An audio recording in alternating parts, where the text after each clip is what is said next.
Welcome to Getting to the Truth in This Art. I am your host, Rob Lee.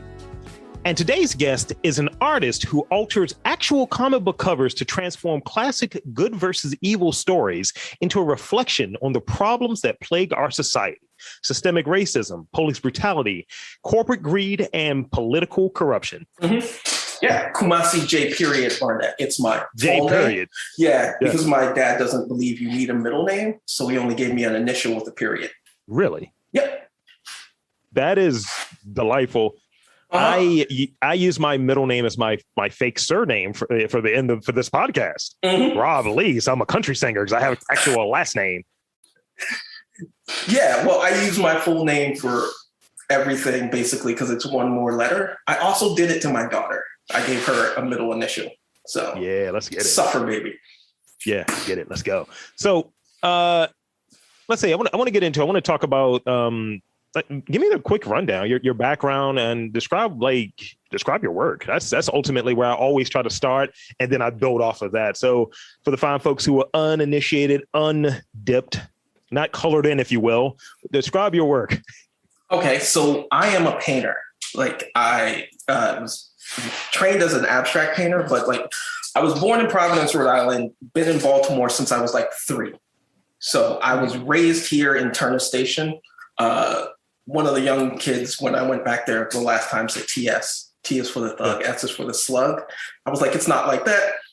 It's like, it's in the back of Dundalk. It was really, really isolated and people were poor. So I grew up there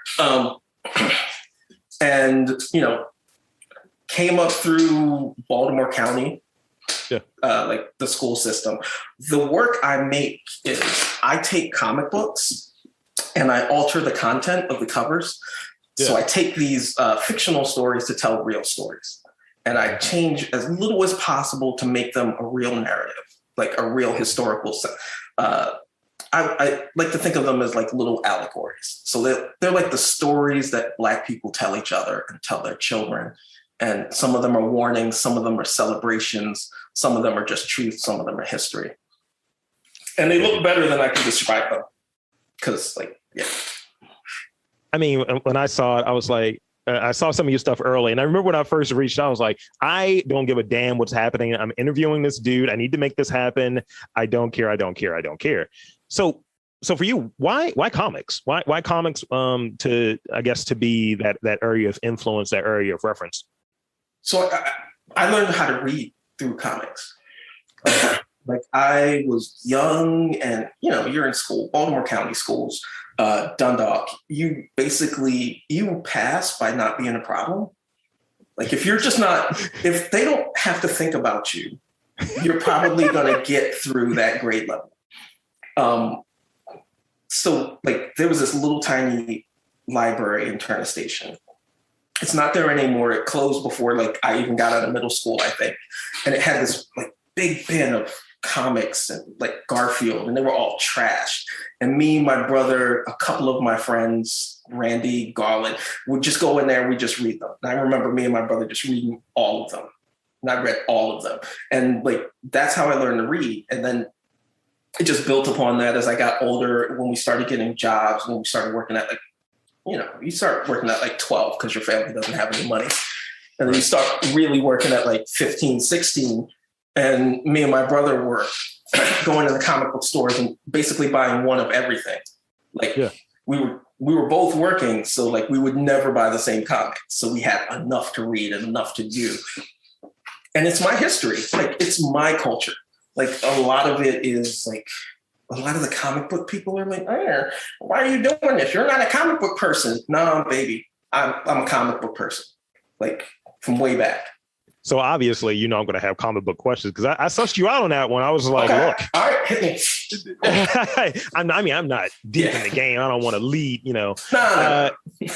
So like outside of comics or what have you, because I kind of get it. Like comics has, and this, I do have a question to kind of about this later, but comics have like a long history and they've covered multiple things. And I think a lot of what I've seen from your work, it kind of turns some of these things that the golden era, the silver age. I was like, I don't know if that's a lot of brown colored superheroes that have the name Black somewhere, and kind of turning that on its side. What other genres of media, let's say movies, let's say music, or what have you, do you feel that you could take, that you would be interested in taking your approach that you've done with like the comic covers and your paintings to what would you want to do that in another medium, I suppose?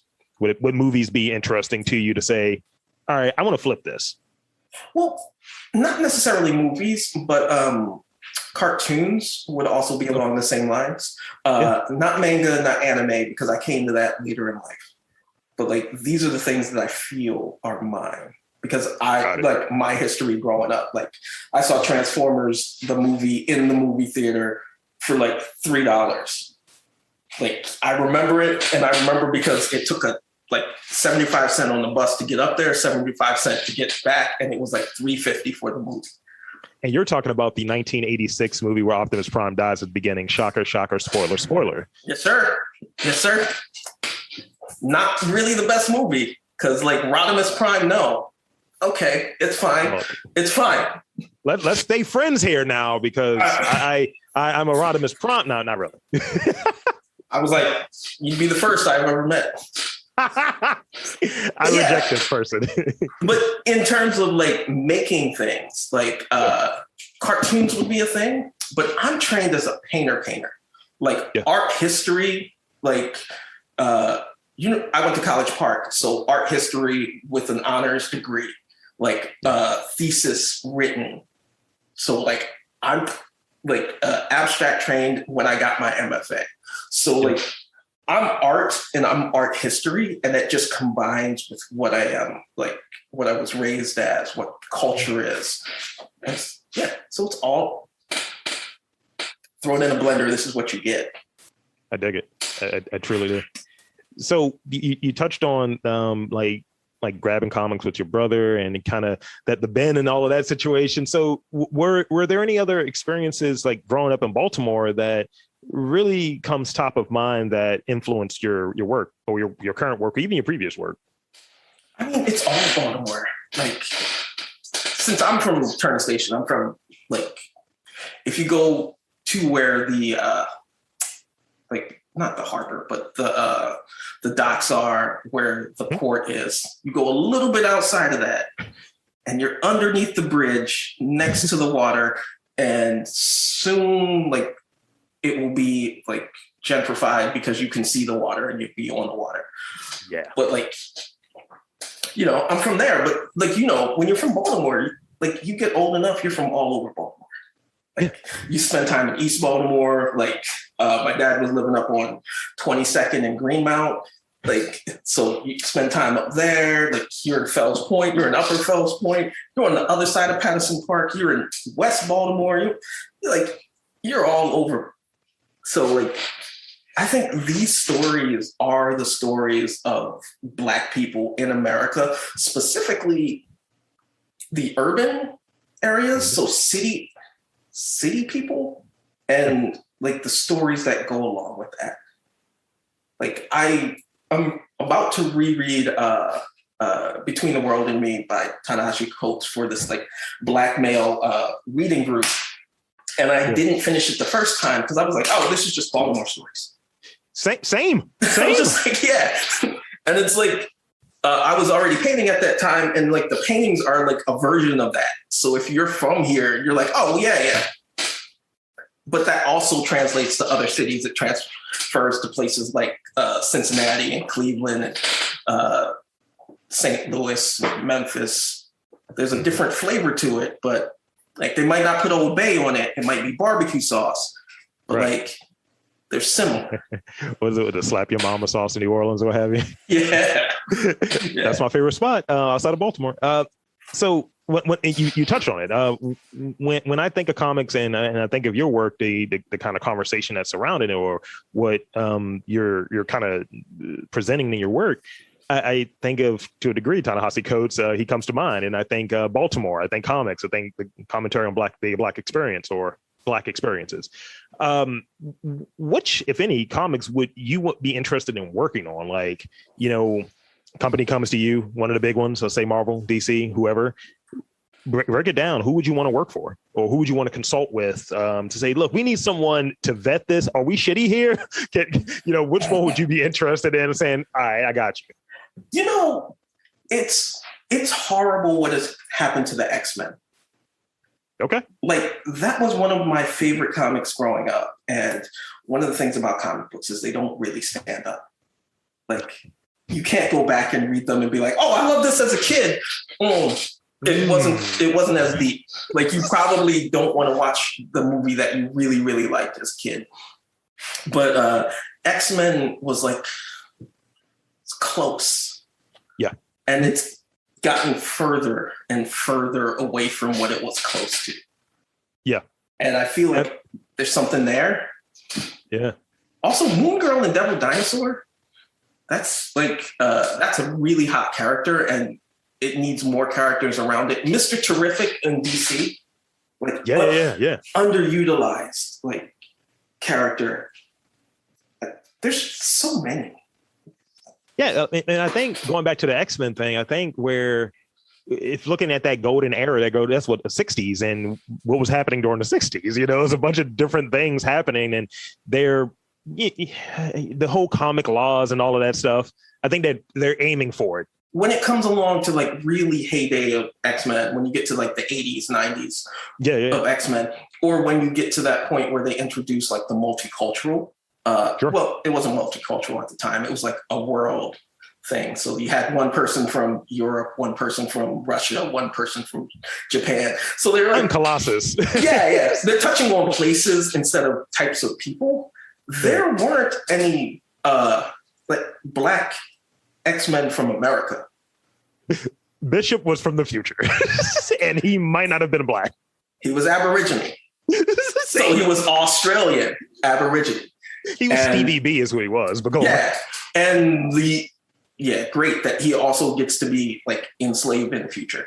Right. And Storm's from Africa, which I feel, but it's not the same story. Yeah. It's a similar story, but it's not the same story. It's not the difference between Baltimore and Detroit. There's a big difference between Africa and United States. Yes. So I think they left. It's just it's like you tried. It's like you made French fries Baltimore style with ketchup and Old Bay, but you did one shake. You did just you're oh no, it's got salt and pepper and one shake of this. Well, then you forgot the hot sauce too, because because us East Baltimoreans, I don't know what. I just kill it with Old Bay, it's like cake. Nah, I'm loading it with that Louisiana hot sauce, extra pepper. And it got to be Western fries. I'm a wild boy when it comes to it. Okay, all right. As long as they come in a little Chinese food container. Of course. With a fork. Anything else is uncivilized. What are you saying? I'm just saying. Some people don't know. And get me a half and half. I was dating a girl from St. Louis, and she was like, "How do you get your fries?" And I was like, "Baltimore style." And she's like, "What does that even mean?" I was like, "Oh, let me show you." She's like, "How much hot sauce do you have on there? What's with this ketchup?" Yeah, I was in New York, and they had a van that was serving food, and they were like, "Yeah, this is the one with the Old Bay," and I was like, "Come on!" And he's like, "Wait, tell me to stop," and I was like, "Hand me the." You just screw the thing off. Yeah, Yeah. It's like when you go to Olive Garden. It's like, you want more parm? Yes, I do. Yes. Keep it coming. So who are some of your favorite artists, whether it be in the visual artists more broadly or comics, however you want to answer that. But who are some of your favorite artists? Ooh, so there are tons. Jim Lee is a great artist, but it's dated in my mind. I came up in the time the drawing was Jim Lee, it was Todd McFarlane, it was Rob Liefeld, and all of the people who had, but he made you pay attention. That is true. Anatomy is not a skill of his, and it's not a strength, but yes, he makes you pay attention. Yeah. So that's one of the things that really got my attention when I was younger, but I never wanted to be those artists. Like I never wanted to draw like comics in their style or comic books in general. I've always been a painter. So like the painters I really vibe with are like Norman Lewis, and his work is amazing. Why can't I remember it? I'm so bad with names. I'm taking a look at Norman Lewis right now. Yeah, the whole Spiral, the group of Spiral, Richard Mayhew has amazing paintings at the same time.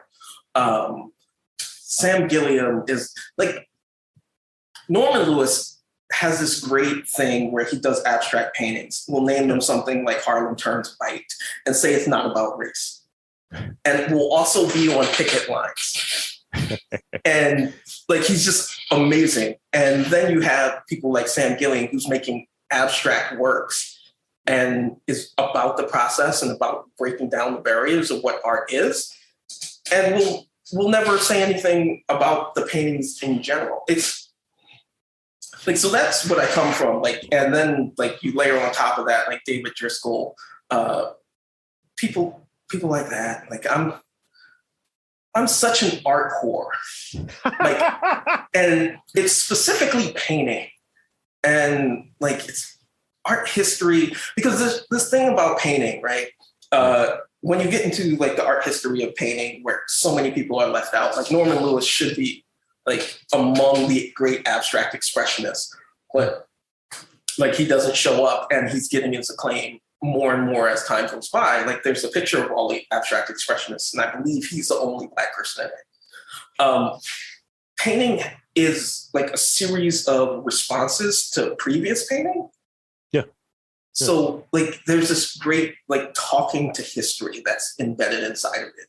So when I think about like the artists that inspire me, I think about also like taking painting and taking a classical manner of painting, which is like on board, rabbit skin glue, underpainting, highly drawn, thin washes of oil painting, and taking that and combining it with the thing that I do. Yeah. But it's also something about like the physical object of the comic book actually having history and then altering that. So like, I'll talk about that all day. Yeah. All day. And like, whenever I can get somebody who wants to listen to it, I will talk about it. I feel like there's a whole new series of just you talk. Like, here's the other thing that you guys don't get about this. Here's the history. I will do that. Like, but I have to be really calm, because you know you never give people a chance to be like, we were talking about Van Gogh. I'm like, no. Van Gogh is amazing. He's amazing, but he's got his shine. Let's move over here for a second. Yeah, just for a second. So tell me how maybe your work has changed over like the last 3 to 5 years, and it may be even longer, but I use that 3 to 5 year period because 5 years ago, Freddie Gray happened here, and that was kind of one of those really, obviously it was a very important period and highlighting thing here, but also it was kind of one of those points where we were filming and videotaping and capturing things that you and I knew and that people that look like us know. So speak on that a bit. How's your work changed over that period of time? So when I went to grad school, and I graduated in 2008, like I worked and then I went to grad school afterwards. Always suggest that. That's amazing. I'm trained as an abstract painter. So what I was painting was individual brushstrokes on acetate. Mm-hmm. And then I was cutting out those brushstrokes and using them to compose paintings on the wall. Oh, wow. So it's about the mark. It's about the history. It's about what makes a painting a painting. Yeah. And then Freddie Gray happened. And I'm in New York City. I'm in Brooklyn. I'm in Bed-Stuy. And like my dad is like on North Utah. And he's like 10 minutes away. Mm-hmm. And like I had been staying with him before, and I stayed with him a lot, and he was always around the area.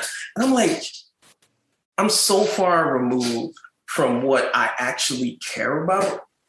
Mm-hmm. Like my art didn't have a way to really talk about or work out what I was thinking about and what I was talking about. And one of the things is I don't like that version of being vulnerable. So I didn't put that into my work. So I actually, like, that's where I found the comic books. I looked and I was like, you know what? I need to work this out. And the way I can work this out is through something. And I looked around and I had my comics in the closet. What was left after my mom gave them away to kids in the neighborhood, of course. Yeah. Yeah. Every collector has that story.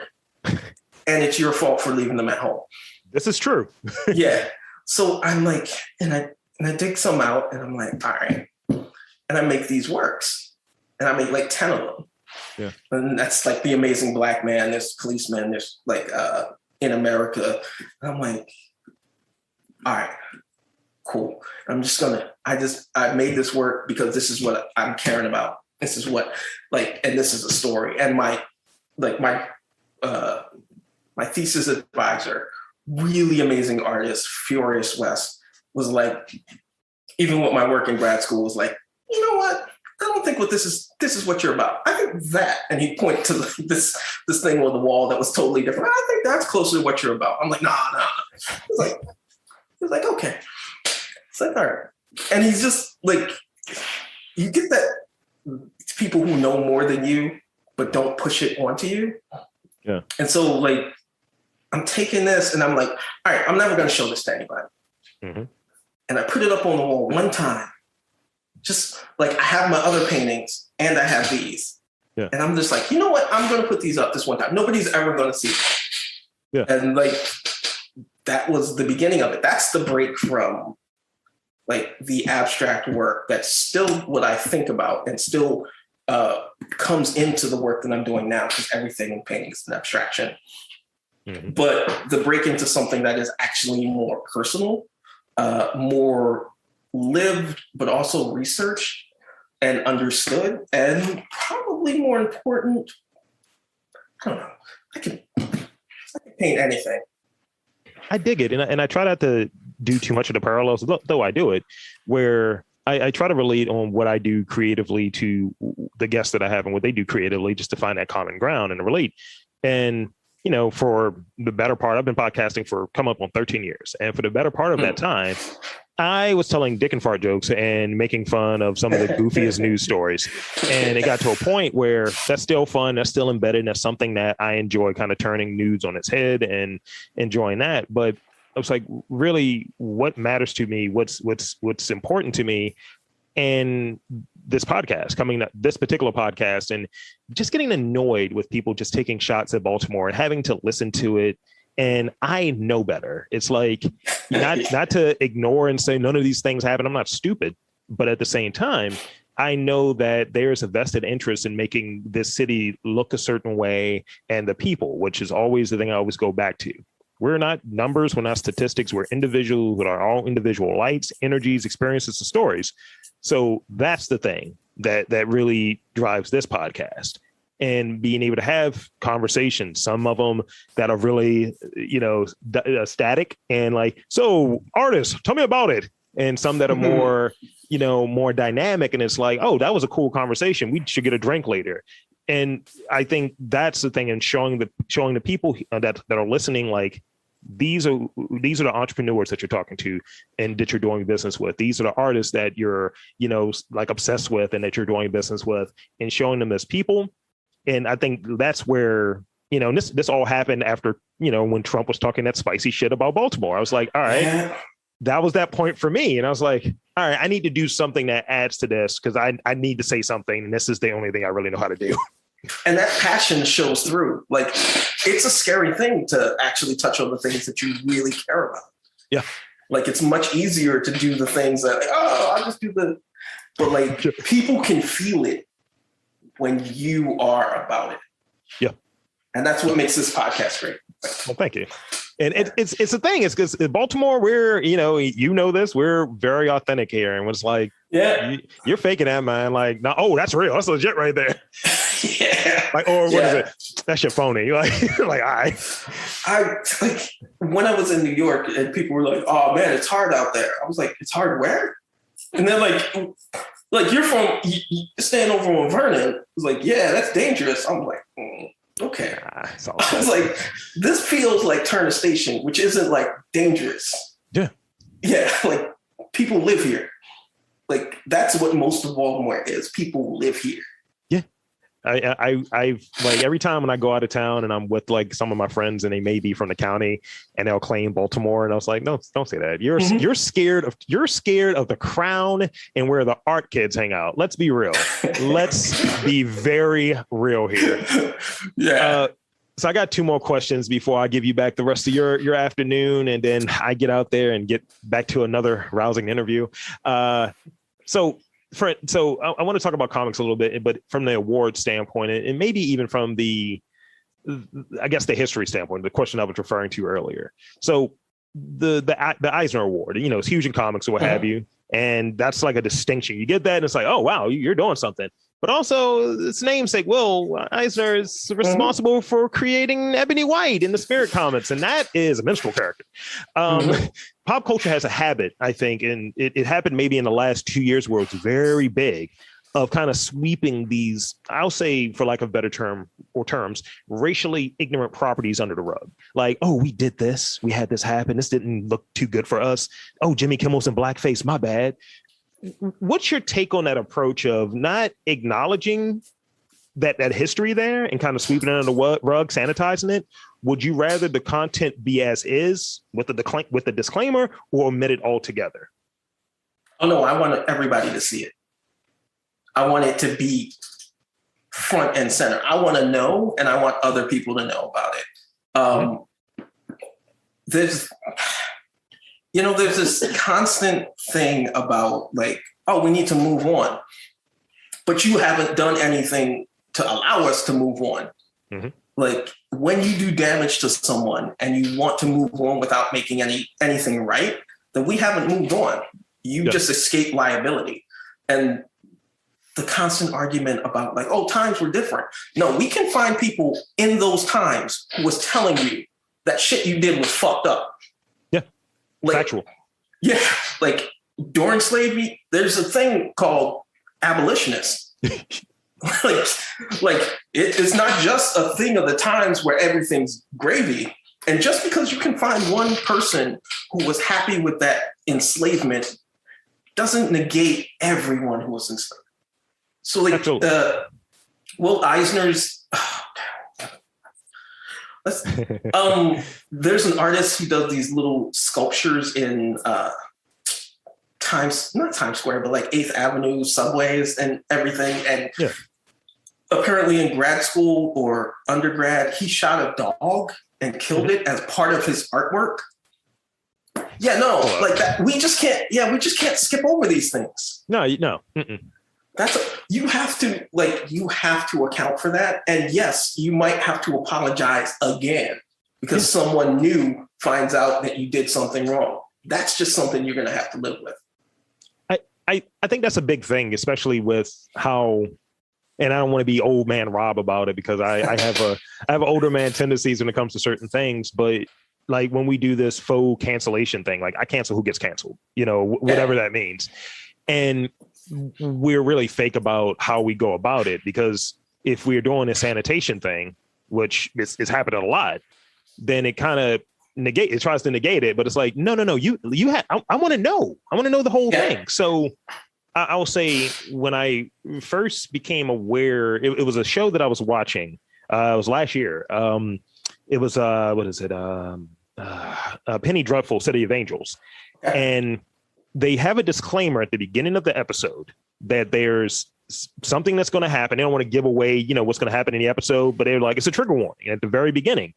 And I appreciated the trigger warning. And the episode is kind of like, we get to that, how you're watching like a series and it's like, all right, I'm at that 42-minute mark. There's only 43 minutes. So where does so and it was a Mexican dude that got lynched in the episode. That's how the episode ended.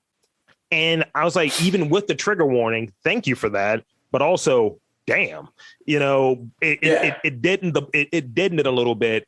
And, sometimes they may say, oh, for your safety, for what's best for you, let's trim that down. We're not saying that, I don't think. But it's like, keep all of the stuff in there, put a disclaimer in there, put something in there. I need to know that this existed. So if the Golden Girls did some weird racial storyline, I need to know that. Yep. Yeah, it needs to exist. Like, you did that. Yeah. Like, and if you moved past that, then that's a great story that we can tell. Sure. And you can talk about your journey moving past that. But if other people can't get past it, 100% okay. Some people have these weird short memories, like they can remember for whoever it is, right? If it's a person that we don't like as much as another person, we can go back 20 years ago and pull up some shit on this person. And then now it's front and center and you need to apologize for it and so on. And that's a whole bucket. And then you have people we might like a little bit more, they might be popping a little bit more, have said some things that was like, oh no, this was a big chunk of your music for a while. Like, what he said was incredibly stupid. The Baby with his homophobic rant or what have you. But then people like Tyler, the Creator, and he was throwing around the F word a lot. And that wasn't that long ago. So it's like, as my girl points out, are we going to do the whole thing? Are we doing this or not? Because if we are, that's what she talked about. I say that's the thing that catches me. If this is what we're doing and this is what is considered in good taste and the most inclusive way about going about things, then let's do that. But don't be fake about it. And I think when people get canceled, they get an opportunity. Like I know, like the Baby, he said that shit, and he went idiotic. And even unasked for, volunteered ignorance. Hey, like, volunteered ignorance. What's your take on this? It's like that Chappelle bit. What does Ja think? What does the Baby think? Yeah, and it's like it's also like nobody gave him like the reported question that framed exactly what the answer was that they wanted.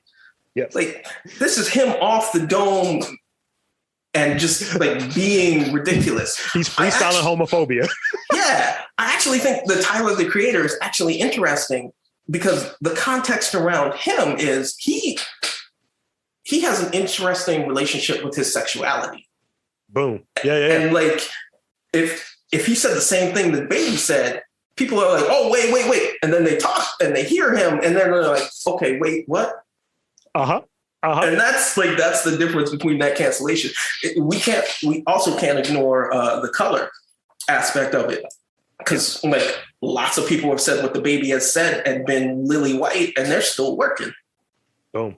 Yeah. I mean, when you hear a police officer being arrested for doing something wrong, you're just like, but is he white though?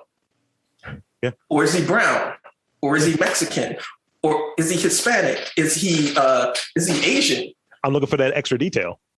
Yeah, because I've seen like a couple of officers who did the wrong thing, who needed to get punished, and they were not white people.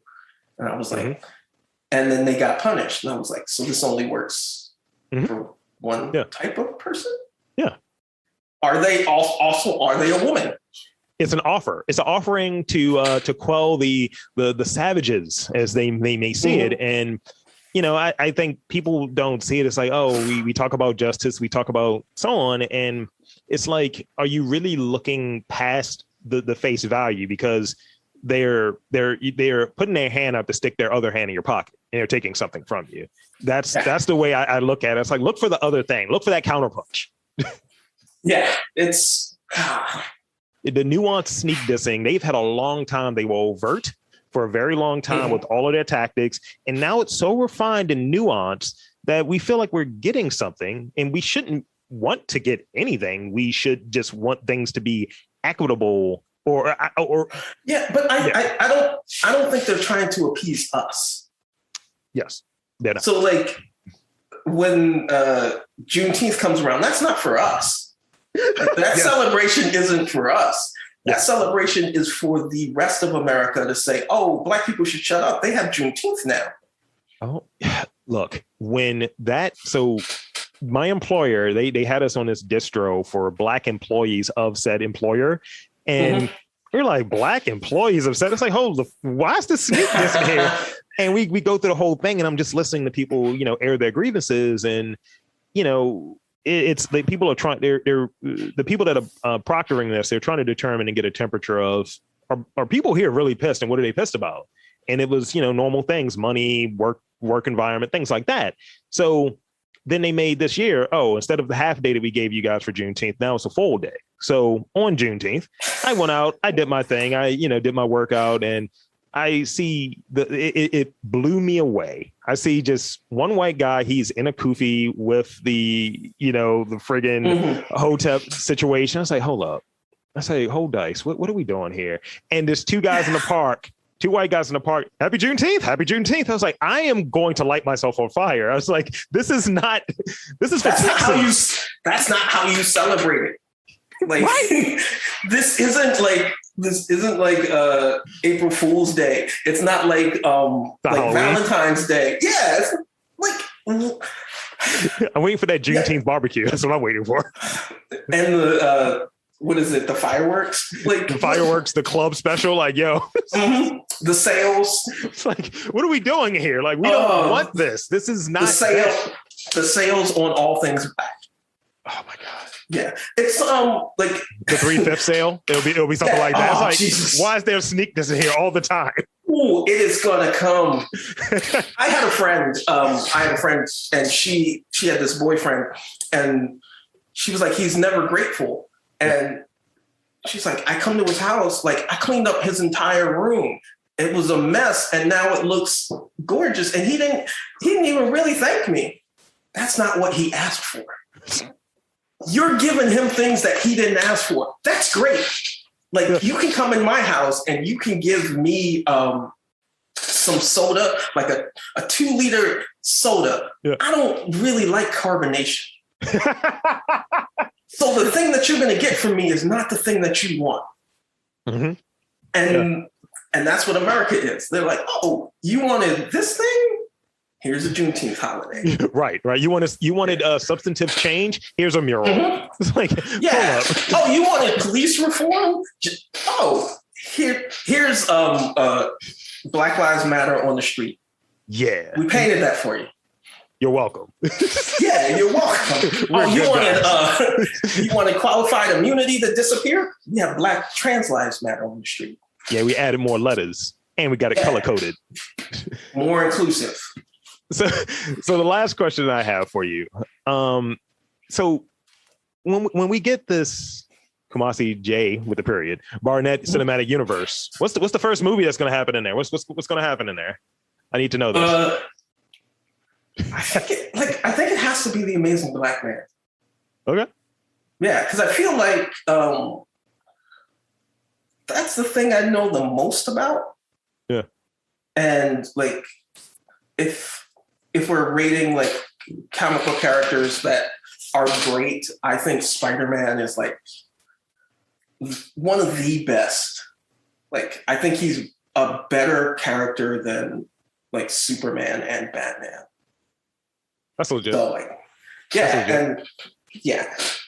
So I think we start there.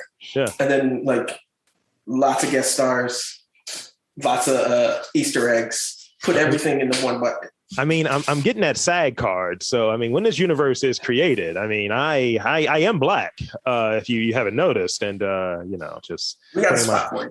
Yeah, just good to know. So that's all the questions I have. And I'd like to offer up this opportunity for you to shamelessly plug anything that you want, your website, social media, anything that you want. I mean, it's all like the Kumasi, my first name, Kumasi. And if you Google Kumasi J Barnett, it'll come up. Shows are out there. I mean, I do like, there's a long-term goal that is really ridiculous, which is to become, when you Google Kumasi, to come before the city. Yeah. And, I think you just need to have stretch goals. Because it's also a goal that doesn't matter. Yeah. And like, one of the things about art is like, it's not like being a businessman. It's not like accounting. You don't know, and you don't get concrete successes. Like everything's kind of amorphous. Yeah, that's what I've noticed in interviews. Yeah. Yeah, and like for all the people out there doing art, it's like having babies. Like you're not going to see the results for 10 months. Mm-hmm.